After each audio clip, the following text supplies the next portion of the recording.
Welcome back friends. Welcome to another video lecture of Pathak's Microbiology Academy. We are learning cell, the unit of life. This is the second lecture of this chapter. In the last lecture we have studied about the definition and the basic structural features of the cell. And in this video we are going to discuss about the overview of cell in more detail. So let's begin. So first of all, cells are covered with the outer boundary which is called as cell membrane.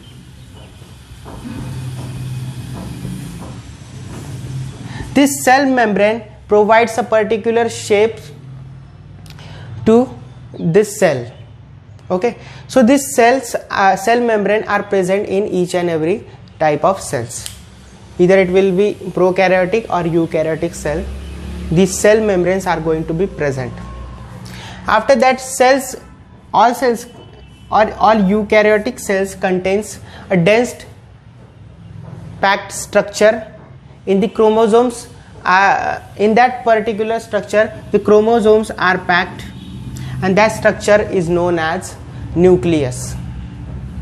So this nucleus with this nuclear membrane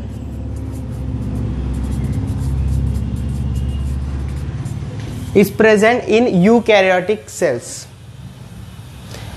and in prokaryotic cells this nucleus is absent. So that's why their genetic material is present in the cytoplasm and without any nuclear membrane. So that's why they do not have any nucleus, and these types of cells are known as prokaryotic cells. So if the cell contains nuclear membrane and membrane bound cell organelles like endoplasmic reticulum or Golgi bodies or other type of complex cell organelles, then that cell will be known as eukaryotic cell. Eukaryotic cell. And if the cell lack the nucleus, true nucleus, and the membrane bound cell organelles, that simple structure, that particular type of cell is known as prokaryotic cell. Right? After that, one thing is common in all types of cell is the cytoplasm of the cell. So what is cytoplasm? That free matrix, that free space in which all the cell organelles are placed, that free fluid, semi-fluid matrix is known as cytoplasm.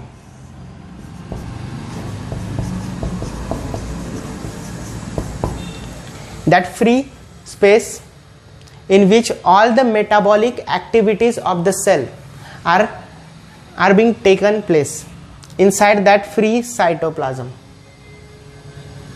All metabolic activities means all the biochemical reactions which are catabolic as well as anabolic reactions. What do we mean by catabolic reactions?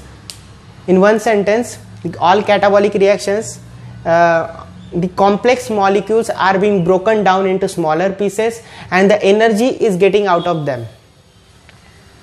So that type of reactions, that type of breaking reactions of the complex molecule is known as catabolic reactions.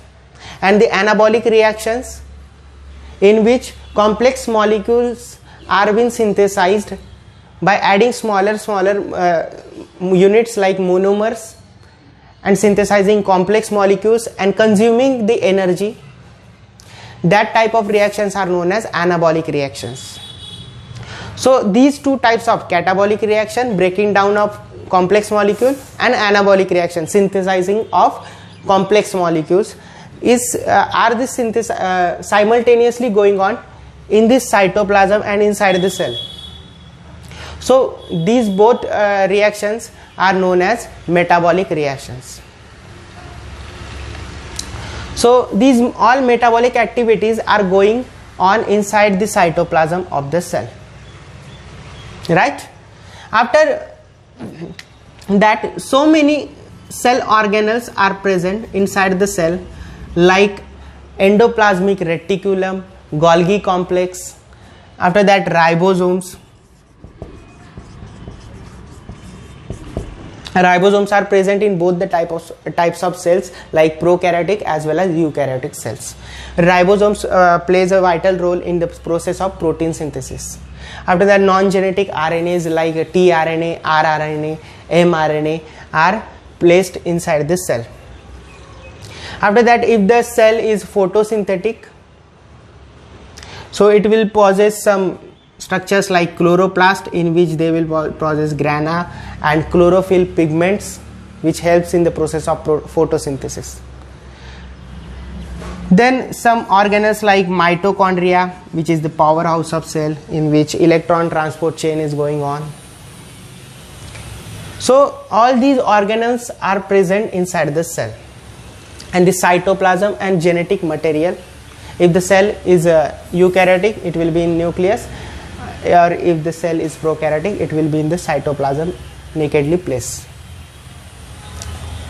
So that was all about the cell organelles and the comparison between prokaryotic cells and eukaryotic cells. The cells can be of different size. Like the smallest cell we know is 0.3 micrometer in diameter, which is of mycoplasma. The bacteria can be of 3 to 5 micrometer in diameter. We all know bacteria are the single cellular prokaryotic type of organisms, or they can be of 3 to 5 micrometer in diameter. After that, the largest known single cell is of 7 micro. Largest cell is of egg of an ostrich. So this is the these are some varieties we found in the size of cell, and so many types of cells can be do possess different sizes according to the which type of cell or which type of organism is present. So that is what is all about sizes of cell. After that, cell can possess different shapes like cuboidal shape or bean shaped or kidney shaped or disc shaped. So cells can be of different shapes. So this was all about the overview of cell. I hope this is helpful to you. And one thing I forgot to mention is that the cell wall. Some types of cells like plant cells or bacteria, some bacteria do possess outer membrane, outer wall, which is placed outside the cell membrane, and that wall is providing rigidity to the particular types of cells, and that wall is known as cell wall. This cell wall can be made up of different polysaccharides or proteins. So these cell walls are providing protection and rigidity to this cell. Cell walls are present mainly in plant cells. Animal cells, cell walls are absent, and in some bacteria, in many bacteria actually, cell wall is present. And according to the cell wall, bacteria can be of gram positive or gram negative type. So this was all about the overview of cell. I hope this is helpful to you. If you like this video, please hit the like button and subscribe to our channel and share this video to your friends. Thank you so much.